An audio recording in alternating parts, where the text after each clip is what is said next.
행복을 위해 작은 것에 집중하라.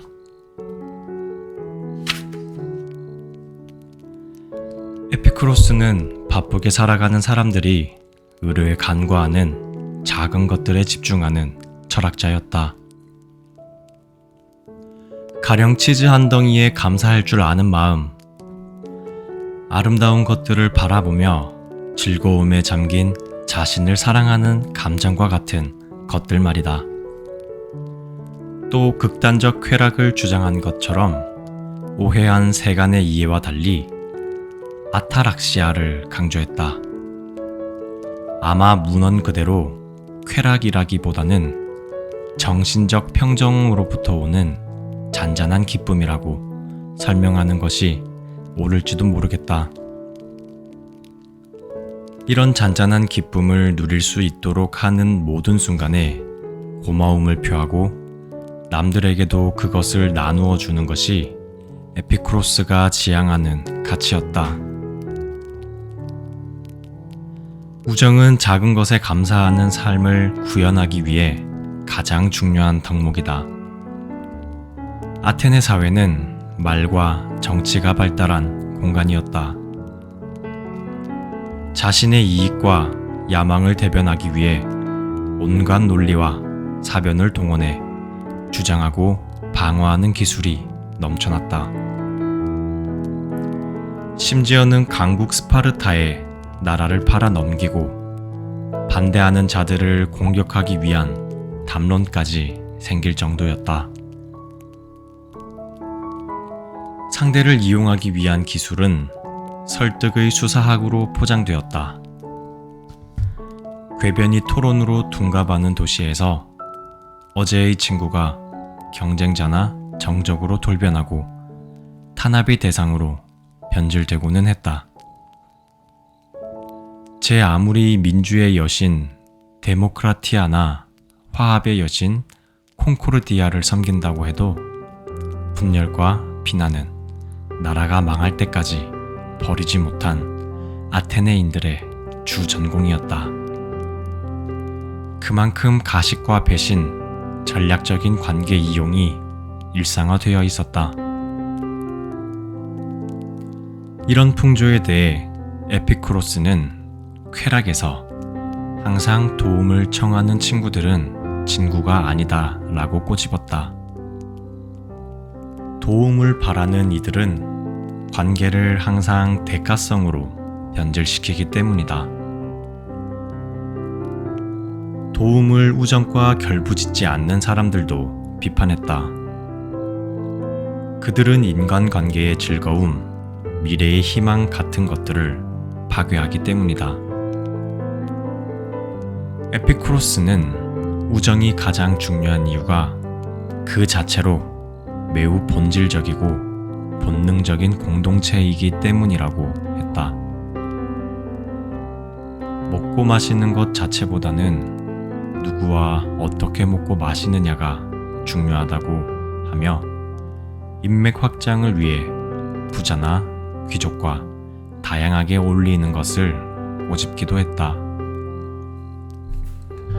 오히려 관계의 질과 지속 가능성을 중심으로 얼마나 건강한 우정이 유지되고 있는지 진단해야 한다고 지적했다.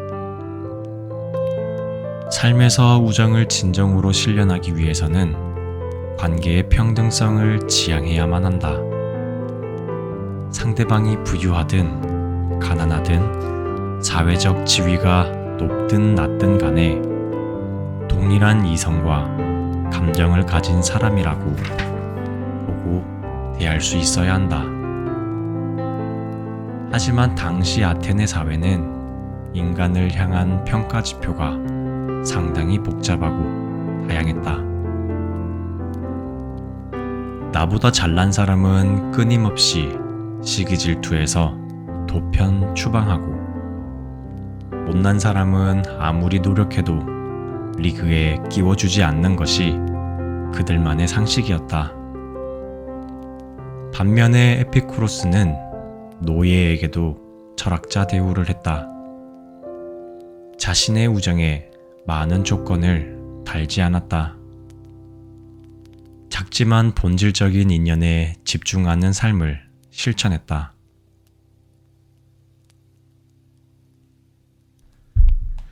젊은이여, 너무 현재를 희생하지 말라. 에피쿠로스는 젊은이들을 향해서도 중요한 조언을 했다. 미래의 성공을 위해 현재를 희생하는 이들에게 위로를 건넨 것이다.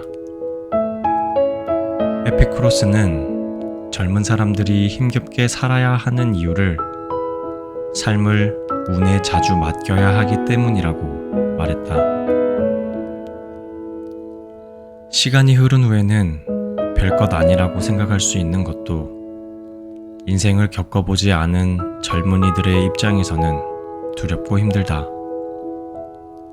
사회생활을 갓 시작한 20대 중후반에서 30대 초반의 사람들이 늘 겪는 고민은 일보다 사람이 어렵다는 것이다. 직장 내외에서는 우정과 호의로 포장되어 있지만 이용 가치와 연결된 관계가 적지 않다. 이 대목에서 염두에 둘 만한 에피쿠로스의 말이 있다. 젊은 사람이 자신을 지키기 위해 해내야 하는 일은 바로 자신의 젊음을 지키는 일이라는 것이다. 미래에 과도하게 집중된 삶은 젊은이를 애늙은이로 만든다. 한가하게 들릴 수도 있겠지만 다 먹고 살자고 하는 짓이다. 삶의 활력을 상실해 가면서까지 얻어내야 할 것은 이 세상에 별로 없다. 지금 여기에 같이. 다만 생각과 에너지가 넘치는 젊은이들이 주의해야 할 것이 있다.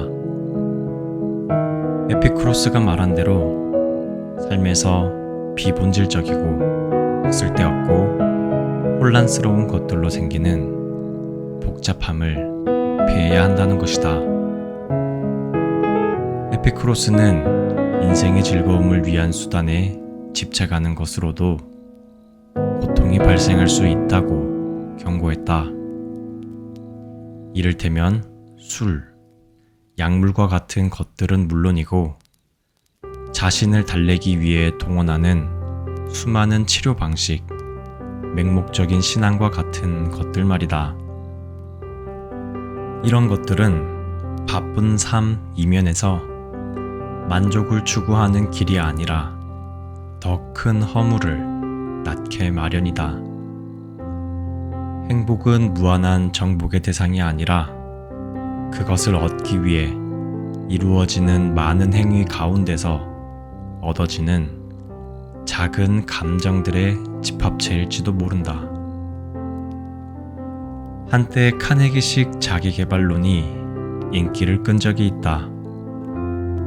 긍정적인 마음을 먹고 무엇이든 가능할 것이라는 믿음을 갖고 열심히 살라는 말이다. 일종의 성공 철학이다. 미래를 위한 노력은 분명 필요하며 이때 무한 긍정과 조증은 확장적인 삶을 추구하는 힘이다. 하지만 달도 차면 기울듯 팽창과 확장을 지향하는 삶도 언제까지 계속될 수는 없다. 일이 없으면 갑자기 우울해진다거나 그 순간을 견딜 길이 없어 먹는 것, 사는 것, 입는 것으로 순간의 허물을 속이려는 사람이 많다. 그럴 때 우리는 잠깐 멈추어서 생각해 봐야 한다. 내가 작은 것에 감사할 줄 모르는 것은 아닌지, 지금 숨쉬고 살아있다는 것만으로도 무한한 잠재력이 발휘되고 있다는 것을 잊은 것은 아닌지, 불만족과 인지 부조화로 괴로워하기에 지금 여기는 너무나 소중하다.